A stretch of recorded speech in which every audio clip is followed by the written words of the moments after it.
ಪ್ರತಿನಿಧಿ ಸುರೇಶ್ ಕೂಡ ನೇರ ಸಂಪರ್ಕದಲ್ಲಿದ್ದಾರೆ. ಸುರೇಶ್, ನೆನೆಯಷ್ಟೇ ಗೃಹ ಸಚಿವರು ಹಾಗೆ ಮುಖ್ಯಮಂತ್ರಿಗಳ ನಡುವೆ ಮಾತುಕತೆ, ಇವತ್ತು ಎಸ್ಐಟಿ ರಚನೆ. ಸರ್ಕಾರ ಸ್ವಲ್ಪ ಲೇಟ್ ಆಗಿ ಆದರೂ ಕೂಡ ಎಸ್ಐಟಿ ರಚನೆಯ ನಿರ್ಧಾರಕ್ಕೆ ಬಂದಿದೆ ಅನ್ನೋ ಸಮಾಧಾನ ಹೋರಾಟಗಾರರಿಗೆ.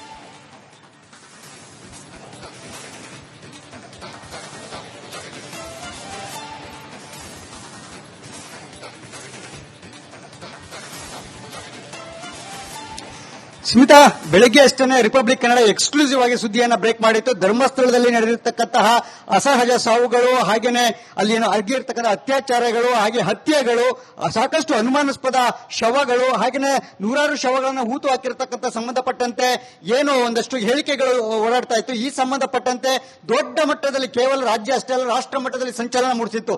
ಈ ಸಂಬಂಧಪಟ್ಟಂತೆ ರಾಜ್ಯ ಸರ್ಕಾರಕ್ಕೂ ಕೂಡ ಒಂದು ರೀತಿಯ ಮುಜುಗರ ಮತ್ತೆ ಕಸಿವಿಸಿ ಉಂಟಾಗಿತ್ತು. ಯಾಕೆಂತಂದ್ರೆ ಕೇವಲ ಪ್ರಗತಿಪರ ಹೋರಾಟಗಾರರ ಬುದ್ಧಿಜೀವಿಗಳು ಅಷ್ಟೇ ಅಲ್ಲ, ಸ್ವಪಕ್ಷದ ಶಾಸಕರು, ಸ್ವಪಕ್ಷದವರನ್ನೇ ಸರ್ಕಾರದ ಮೇಲೆ ಒತ್ತಡವನ್ನು ತರ್ತಾ ಇದ್ರು. ಎಸ್ಐಟಿ ತನಿಖೆಯನ್ನ ಮಾಡಿ ದೊಡ್ಡ ಮಟ್ಟದಲ್ಲಿ ಏನೋ ಅನುಮಾನಗಳು ಮೂಡ್ತಾ ಇದೆ ಸರ್ಕಾರದ ಮೇಲೆ. ಸರ್ಕಾರ ಕೂಡ ಎಲ್ಲೋ ಒಂದು ಕಡೆ ಈ ಸರ್ಕಾರ ಕೂಡ ಎಲ್ಲೋ ಒಂದು ಕಡೆ ಕೆಲವರ ರಕ್ಷಣೆಗೆ ಮುಂದಾಗಿದೆ ಅಂತಕ್ಕಂತಹ ಒಂದಷ್ಟು ಆರೋಪಗಳು ಕೂಡ ಬರ್ತಾ ಇದೆ. ಸೊ ಹೀಗಾಗಿ ದಯವಿಟ್ಟು ಸರ್ಕಾರ ಎಸ್ಐಟಿ ರಚನೆ ಮಾಡಬೇಕು ಅಂತಕ್ಕಂತಹ ಒಂದು ಆಗ್ರಹಗಳು ಕೇಳಿ ಬಂದಿತ್ತು. ಈ ನಿಟ್ಟಿನಲ್ಲಿ ವಕೀಲರ ತಂಡ ಕೂಡ ಭೇಟಿಯಾಗಿತ್ತು, ಹಾಗೆ ಪ್ರಗತಿಪರರು ಭೇಟಿಯಾಗಿ ಮುಖ್ಯಮಂತ್ರಿಗಳಿಗೆ ಒಂದು ಮನವಿಯನ್ನು ಸಲ್ಲಿಸಿದ್ರು. ಸೊ ಈ ಬೆನ್ನಲ್ಲೇ ಮುಖ್ಯಮಂತ್ರಿಗಳು ಮತ್ತೆ ಗೃಹ ಸಚಿವರಾದಂತಹ ಡಾಕ್ಟರ್ ಜಿ ಪರಮೇಶ್ವರ್ ಅವರು ಇಬ್ಬರು ಕೂಡ ಸಮಾಲೋಚನೆಯನ್ನ ಮಾಡಿದ್ರು. ಈ ಸಮಾಲೋಚನೆಯ ಎಕ್ಸ್ಕ್ಲೂಸಿವ್ ಇನ್ಸೈಡ್ ಸುದ್ದಿ, ಪಿನ್ ಟು ಪಿನ್ ಮಾಹಿತಿ, ಇಬ್ಬರು ಮುಖ್ಯಮಂತ್ರಿ ಮತ್ತೆ ಗೃಹ ಸಚಿವರು ಇಬ್ಬರ ನಡುವಿನ ಪಿನ್ ಟು ಪಿನ್ ಮಾಹಿತಿಯನ್ನು ಕೂಡ ರಿಪಬ್ಲಿಕ್ ಕನ್ನಡ ಎಕ್ಸ್ಕ್ಲೂಸಿವ್ ಆಗಿ ಬೆಳಗ್ಗೆ ಅಷ್ಟೇ ಸುದ್ದಿಯನ್ನ ಬ್ರೇಕ್ ಮಾಡಿತ್ತು. ಸ್ಮಿತಾ, ಈ ಸಂಬಂಧಪಟ್ಟಂತೆ ಇದರ ಮಹತ್ವದ ಬೆಳವಣಿಗೆ ಕೂಡ ಈಗ ಆಗಿರ್ತಕ್ಕಂಥದ್ದು. ಈಗ ಎಸ್ಐಟಿ ರಚನೆಯನ್ನು ನೇಮಕ ಮಾಡಿದ್ದಾರೆ. ಎಸ್ಐಟಿ ರಚನೆಯಲ್ಲಿ ಪ್ರಮುಖವಾಗಿ 4 ಹಿರಿಯ ಐಪಿಎಸ್ ಅಧಿಕಾರಿಗಳನ್ನು ನೀಡಿರ್ತಕ್ಕಂಥದ್ದು. ಜೊತೆಗೆ ನೋಡಿ, ಇಲ್ಲಿ ಒಂದು ವಿಚಾರವನ್ನು ಆದೇಶದಲ್ಲಿ ಹೇಳಿದ್ದಾರೆ. ಎಸ್ಐಟಿ ರಚನೆ ಮಾಡಿ ಆದೇಶದ ಕಾಪಿನಲ್ಲಿ 20 ವರ್ಷಗಳ ಹಿಂದಿನಿಂದ ಆಗಿರತಕ್ಕಂತಹ 20 ವರ್ಷಗಳಿಂದ ಇಂದಿನವರೆಗೂ ಕೂಡ ಆಗಿರತಕ್ಕಂತಹ ಯಾವೆಲ್ಲ ಅತ್ಯಾಚಾರ ಆಗಿದೆ, ಯಾವೆಲ್ಲ ಹತ್ಯೆಗಳಾಗಿದೆ, ಯಾವೆಲ್ಲ ಅನುಮಾನಾಸ್ಪದ ಸಾವುಗಳಾಗಿದೆ, ಅನುಮಾನಾಸ್ಪದ ಶವಗಳು ಸಿಕ್ಕಿದಾವೆ, ನದಿ ದಂಡೆಯಲ್ಲಿ, ಫಾರೆಸ್ಟ್ಗಳಲ್ಲಿ, ಕಾಡುಗಳಲ್ಲಿ ಊತಾಕಿರ್ತಕ್ಕಂಥದ್ದು, ಮತ್ತೆ ಈಗ ಒಬ್ಬ ವ್ಯಕ್ತಿ ಏನು ಶರಣಾಗಿ ಅಸ್ಥಿಪಂಜರದ ಸಮೇತ ಶರಣಾಗಿರ್ತಕ್ಕಂಥದ್ದು, ಮತ್ತೆ ತಲೆಬುರುಡೆಗಳು ಸಿಕ್ಕಿದೆ ಅಂತಕ್ಕಂಥದ್ದು, ಇವೆಲ್ಲವೂ ಏನಿದೆ ಇಲ್ಲಿಯವರೆಗೂ ಕೂಡ ಎಷ್ಟೆಲ್ಲ ಕೂಡ ಕೇಸ್ಗಳು ಆಗಿದೆ ಧರ್ಮಸ್ಥಳ ಸುತ್ತಮುತ್ತಲಿನ ಠಾಣೆಗಳಲ್ಲಿ, ಠಾಣೆ ವ್ಯಾಪ್ತಿಯಲ್ಲಿ ಈ ಸಂಬಂಧಪಟ್ಟ ಎಲ್ಲವನ್ನೂ ಕೂಡ ಸಮಗ್ರ ತನಿಖೆಯನ್ನ ಮಾಡಬೇಕು ಅಂತ ಹೇಳಿ 4 ಹಿರಿಯ ಐಪಿಎಸ್ ಅಧಿಕಾರಿಗಳ ನೇತೃತ್ವದಲ್ಲಿ ಈಗ ಎಸ್ಐಟಿ ರಚನೆಯನ್ನ ಮಾಡಿರ್ತಕ್ಕಂಥದ್ದು. ಜೊತೆಗೆ ನೋಡಿ ಸ್ಮಿತಾ, ಇವತ್ತು ಹಿಂದಿನಿಂದ ಕೂಡ ಅಂದ್ರೆ ಎಸ್ಐಟಿ ರಚನೆ ಆದ ಮೇಲೆ ಕೂಡ ಇನ್ನೂ ಯಾವ ಸಾಕಷ್ಟು ಕೇಸ್ಗಳು ದಾಖಲಾಗುವಂತಹ ಸಾಧ್ಯತೆಗಳಿರ್ತಕ್ಕಂಥದ್ದು.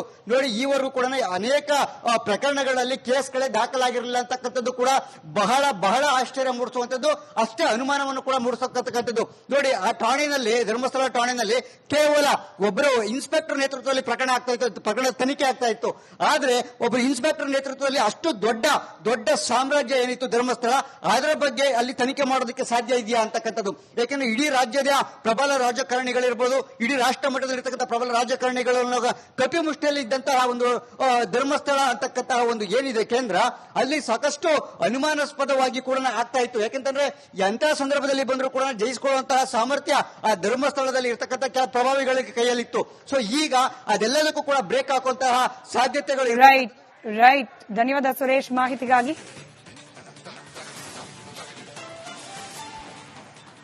ಧರ್ಮಸ್ಥಳ ಶವ ಹೂತಿಟ್ಟ ಪ್ರಕರಣಕ್ಕೆ ಸಂಬಂಧಪಟ್ಟಂತೆ ಇದೀಗ ಎಸ್ಐಟಿ ತಂಡ ರಚನೆಗೆ ಸರ್ಕಾರ ಆದೇಶವನ್ನ ಹೊರಡಿಸಿದೆ. ನೂರಾರು ಶವಗಳನ್ನ ಹೂತಿಟ್ಟಿರೋದಾಗಿ ನ್ಯಾಯಮೂರ್ತಿಗಳ ಸಮ್ಮುಖದಲ್ಲಿ ಹೇಳಿಕೆಯನ್ನ ದಾಖಲಿಸಿದ್ದಾನೆ ಅನಾಮಧೇಯ ವ್ಯಕ್ತಿ.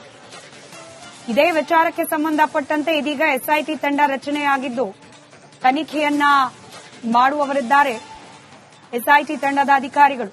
ಅದರಲ್ಲೂ ಅನೇಕ ಪ್ರಗತಿಪರರು, ಹೋರಾಟಗಾರರು ಪ್ರಣಬ್ ಮೊಹಂತಿ ಅವರ ನೇತೃತ್ವದಲ್ಲೇನೆ ತನಿಖೆ ಆಗಬೇಕು ಅಂತ ಆಗ್ರಹಿಸಿದ್ರು. ರಾಜ್ಯ ಸರ್ಕಾರ ಅವರ ನೇತೃತ್ವದಲ್ಲೇನೆ ತನಿಖಾ ತಂಡವನ್ನ ರಚನೆ ಮಾಡಿ ಇದೀಗ ಆದೇಶವನ್ನ ಹೊರಡಿಸಿದೆ.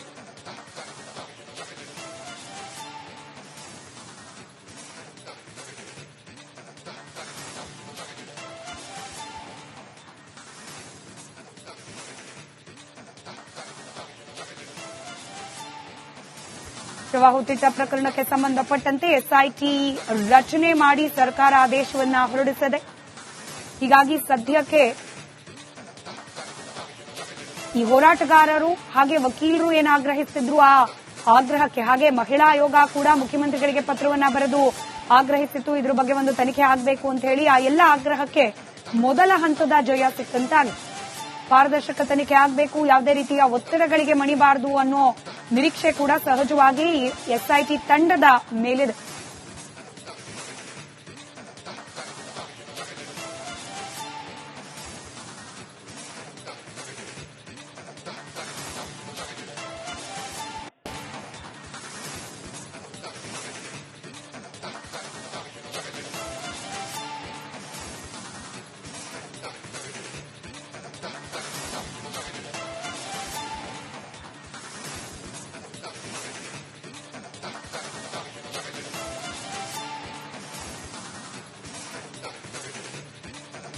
ಪ್ರತಿನಿಧಿ ಸುರೇಶ್ ಕೂಡ ನೇರ ಸಂಪರ್ಕದಲ್ಲಿದ್ದಾರೆ. ಸುರೇಶ್, ನೆನೆಯಷ್ಟೇ ಗೃಹ ಸಚಿವರು ಹಾಗೆ ಮುಖ್ಯಮಂತ್ರಿಗಳ ನಡುವೆ ಮಾತುಕತೆ, ಇವತ್ತು ಎಸ್ಐಟಿ ರಚನೆ.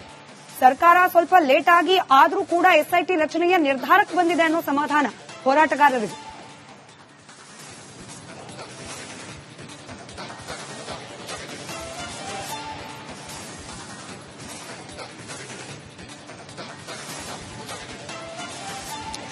ಸ್ಮಿತಾ, ಬೆಳಗ್ಗೆ ಅಷ್ಟೇ ರಿಪಬ್ಲಿಕ್ ಕನ್ನಡ ಎಕ್ಸ್ಕ್ಲೂಸಿವ್ ಆಗಿ ಸುದ್ದಿಯನ್ನ ಬ್ರೇಕ್ ಮಾಡಿತ್ತು. ಧರ್ಮಸ್ಥಳದಲ್ಲಿ ನಡೆದಿರತಕ್ಕಂತಹ ಅಸಹಜ ಸಾವುಗಳು, ಹಾಗೇನೆ ಅಲ್ಲಿ ಆಗಿರ್ತಕ್ಕಂಥ ಅತ್ಯಾಚಾರಗಳು, ಹಾಗೆ ಹತ್ಯೆಗಳು, ಸಾಕಷ್ಟು ಅನುಮಾನಾಸ್ಪದ ಶವಗಳು, ಹಾಗೇನೆ ನೂರಾರು ಶವಗಳನ್ನು ಹೂತು ಹಾಕಿರ್ತಕ್ಕಂಥ ಸಂಬಂಧಪಟ್ಟಂತೆ ಏನು ಒಂದಷ್ಟು ಹೇಳಿಕೆಗಳು ಓಡಾಡ್ತಾ ಇತ್ತು. ಈ ಸಂಬಂಧಪಟ್ಟಂತೆ ದೊಡ್ಡ ಮಟ್ಟದಲ್ಲಿ ಕೇವಲ ರಾಜ್ಯ ಅಷ್ಟೇ ಅಲ್ಲ, ರಾಷ್ಟ್ರ ಮಟ್ಟದಲ್ಲಿ ಸಂಚಲನ ಮೂಡಿಸಿತ್ತು.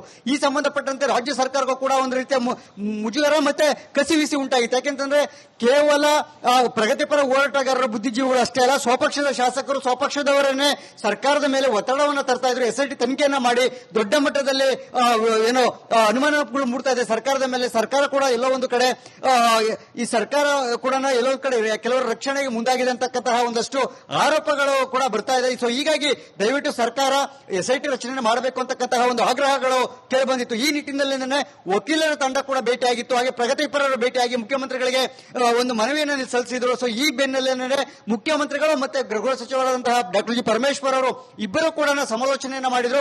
ಈ ಸಮಾಲೋಚನೆಯ ಎಕ್ಸ್ಕ್ಲೂಸಿವ್ ಇನ್ಸೈಡ್ ಸುದ್ದಿ, ಪಿನ್ ಟು ಪಿನ್ ಮಾಹಿತಿ, ಇಬ್ಬರು ಮುಖ್ಯಮಂತ್ರಿ ಮತ್ತೆ ಗೃಹ ಸಚಿವರು ಇಬ್ಬರ ನಡುವಿನ ಪಿನ್ ಟು ಪಿನ್ ಮಾಹಿತಿಯನ್ನು ಕೂಡ ರಿಪಬ್ಲಿಕ್ ಕನ್ನಡ ಎಕ್ಸ್ಕ್ಲೂಸಿವ್ ಆಗಿ ಬೆಳಗ್ಗೆ ಅಷ್ಟೇ ಸುದ್ದಿಯನ್ನ ಬ್ರೇಕ್ ಮಾಡಿತ್ತು. ಸ್ಮಿತಾ, ಈ ಸಂಬಂಧಪಟ್ಟಂತೆ ಇದರ ಮಹತ್ವದ ಬೆಳವಣಿಗೆ ಕೂಡ ಈಗ ಆಗಿರ್ತಕ್ಕಂಥದ್ದು. ಈಗ ಎಸ್ಐಟಿ ರಚನೆಯನ್ನು ನೇಮಕ ಮಾಡಿದ್ದಾರೆ. ಎಸ್ಐಟಿ ರಚನೆಯಲ್ಲಿ ಪ್ರಮುಖವಾಗಿ 4 ಹಿರಿಯ ಐಪಿಎಸ್ ಅಧಿಕಾರಿಗಳನ್ನು ನೀಡಿರ್ತಕ್ಕಂಥದ್ದು. ಜೊತೆಗೆ ನೋಡಿ, ಇಲ್ಲಿ ಒಂದು ವಿಚಾರವನ್ನು ಆದೇಶದಲ್ಲಿ ಹೇಳಿದ್ದಾರೆ. ಎಸ್ಐಟಿ ರಚನೆ ಮಾಡಿ ಆದೇಶದ ಕಾಪಿನಲ್ಲಿ 20 ವರ್ಷಗಳ ಹಿಂದಿನಿಂದ ಆಗಿರತಕ್ಕಂತಹ 20 ವರ್ಷಗಳಿಂದ ಇಂದಿನವರೆಗೂ ಕೂಡ ಆಗಿರತಕ್ಕಂತಹ ಯಾವೆಲ್ಲ ಅತ್ಯಾಚಾರಗಳಾಗಿದೆ, ಯಾವೆಲ್ಲ ಹತ್ಯೆಗಳಾಗಿದೆ, ಯಾವೆಲ್ಲ ಅನುಮಾನಾಸ್ಪದ ಸಾವುಗಳಾಗಿದೆ, ಅನುಮಾನಾಸ್ಪದ ಶವಗಳು ಸಿಕ್ಕಿದಾವೆ, ನದಿ ದಂಡೆಯಲ್ಲಿ, ಫಾರೆಸ್ಟ್ಗಳಲ್ಲಿ, ಕಾಡುಗಳಲ್ಲಿ ಊತಾಕಿರ್ತಕ್ಕಂಥದ್ದು, ಮತ್ತೆ ಈಗ ಒಬ್ಬ ವ್ಯಕ್ತಿ ಏನು ಶರಣಾಗಿ ಅಸ್ಥಿಪಂಜರ ಸಮೇತ ಶರಣಾಗಿರ್ತಕ್ಕಂಥದ್ದು, ಮತ್ತೆ ತಲೆಬುರುಡೆಗಳು ಸಿಕ್ಕಿದೆ ಅಂತಕ್ಕಂಥದ್ದು, ಇವೆಲ್ಲವೂ ಏನಿದೆ ಇಲ್ಲಿಯವರೆಗೂ ಕೂಡ ಎಷ್ಟೆಲ್ಲ ಕೂಡ ಕೇಸ್ಗಳು ಆಗಿದೆ ಧರ್ಮಸ್ಥಳ ಸುತ್ತಮುತ್ತಲಿನ ಠಾಣೆಗಳಲ್ಲಿ, ಠಾಣೆ ವ್ಯಾಪ್ತಿಯಲ್ಲಿ, ಈ ಸಂಬಂಧಪಟ್ಟ ಎಲ್ಲವನ್ನೂ ಕೂಡ ಸಮಗ್ರ ತನಿಖೆಯನ್ನ ಮಾಡಬೇಕು ಅಂತ ಹೇಳಿ 4 ಹಿರಿಯ ಐಪಿಎಸ್ ಅಧಿಕಾರಿಗಳ ನೇತೃತ್ವದಲ್ಲಿ ಈಗ ಎಸ್ಐಟಿ ರಚನೆಯನ್ನು ಮಾಡಿರ್ತಕ್ಕಂಥದ್ದು. ಜೊತೆಗೆ ನೋಡಿ ಸ್ಮಿತಾ, ಇವತ್ತು ಇಂದಿನಿಂದನೂ ಕೂಡ ಅಂದ್ರೆ ಎಸ್ಐಟಿ ರಚನೆ ಆದ ಮೇಲೆ ಕೂಡ ಇನ್ನೂ ಯಾವ ಸಾಕಷ್ಟು ಕೇಸ್ಗಳು ಸಾಧ್ಯತೆ ದಾಖಲಾಗುವಂತ ಸಾಧ್ಯತೆಗಳಿರ್ತಕ್ಕಂಥದ್ದು. ನೋಡಿ, ಈವರೆಗೂ ಕೂಡ ಅನೇಕ ಪ್ರಕರಣಗಳಲ್ಲಿ ಕೇಸ್ಗಳೇ ದಾಖಲಾಗಿರಲಿಲ್ಲ ಅಂತಕ್ಕಂಥದ್ದು ಕೂಡ ಬಹಳ ಬಹಳ ಆಶ್ಚರ್ಯ ಮೂಡಿಸುವಂತದ್ದು, ಅಷ್ಟೇ ಅನುಮಾನವನ್ನು ಕೂಡ ಮೂಡಿಸತಕ್ಕಂಥದ್ದು. ನೋಡಿ, ಆ ಠಾಣೆಯಲ್ಲಿ, ಧರ್ಮಸ್ಥಳ ಠಾಣೆಯಲ್ಲಿ ಕೇವಲ ಒಬ್ಬರು ಇನ್ಸ್ಪೆಕ್ಟರ್ ನೇತೃತ್ವದಲ್ಲಿ ಪ್ರಕರಣ ಆಗ್ತಾ ಇತ್ತು, ಪ್ರಕರಣ ತನಿಖೆ ಆಗ್ತಾ ಇತ್ತು. ಆದ್ರೆ ಒಬ್ಬರು ಇನ್ಸ್ಪೆಕ್ಟರ್ ನೇತೃತ್ವದಲ್ಲಿ ಅಷ್ಟು ದೊಡ್ಡ ದೊಡ್ಡ ಸಾಮ್ರಾಜ್ಯ ಏನಿತ್ತು ಧರ್ಮಸ್ಥಳ, ಅದರ ಬಗ್ಗೆ ಅಲ್ಲಿ ತನಿಖೆ ಮಾಡೋದಕ್ಕೆ ಸಾಧ್ಯ ಇದೆಯಾ ಅಂತಕ್ಕಂಥದ್ದು. ಯಾಕೆಂದ್ರೆ ಇಡೀ ರಾಜ್ಯದ ಪ್ರಬಲ ರಾಜಕಾರಣಿಗಳಿರ್ಬೋದು, ಇಡೀ ರಾಷ್ಟ್ರ ಮಟ್ಟದಲ್ಲಿ ಇರತಕ್ಕಂಥ ಪ್ರಬಲ ರಾಜಕಾರಣಿಗಳನ್ನು ಕಪಿಮುಷ್ಟಿಯಲ್ಲಿ ಇದ್ದಂತಹ ಒಂದು ಧರ್ಮಸ್ಥಳ ಅಂತಕ್ಕಂತಹ ಒಂದು ಏನಿದೆ ಕೇಂದ್ರ, ಅಲ್ಲಿ ಸಾಕಷ್ಟು ಅನುಮಾನಾಸ್ಪದವಾಗಿ ಕೂಡ ಆಗ್ತಾ ಇತ್ತು. ಯಾಕೆಂತಂದ್ರೆ ಎಂತಹ ಸಂದರ್ಭದಲ್ಲಿ ಬಂದರೂ ಕೂಡ ಜಯಿಸಿಕೊಳ್ಳುವಂತಹ ಸಾಮರ್ಥ್ಯ ಆ ಧರ್ಮಸ್ಥಳದಲ್ಲಿ ಇರತಕ್ಕಂಥ ಕೆಲ ಪ್ರಭಾವಿಗಳ ಕೈಯಲ್ಲಿತ್ತು. ಸೊ ಈಗ ಅದೆಲ್ಲದಕ್ಕೂ ಕೂಡ ಬ್ರೇಕ್ ಹಾಕುವಂತಹ ಸಾಧ್ಯತೆಗಳು. ರೈಟ್, ಧನ್ಯವಾದ ಸುರೇಶ್ ಮಾಹಿತಿಗಾಗಿ.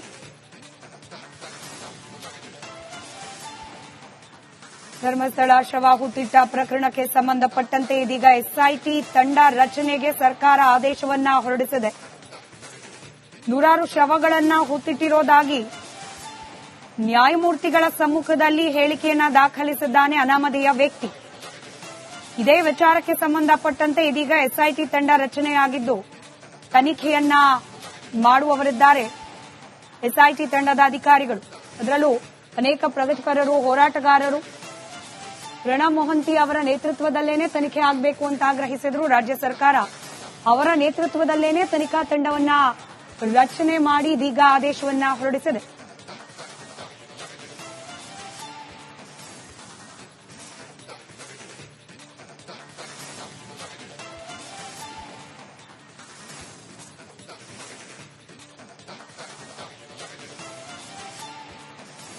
ಪ್ರವಾಹೋತ್ತಿಟ್ಟ ಪ್ರಕರಣಕ್ಕೆ ಸಂಬಂಧಪಟ್ಟಂತೆ ಎಸ್ಐಟಿ ರಚನೆ ಮಾಡಿ ಸರ್ಕಾರ ಆದೇಶವನ್ನ ಹೊರಡಿಸಿದೆ. ಹೀಗಾಗಿ ಸದ್ಯಕ್ಕೆ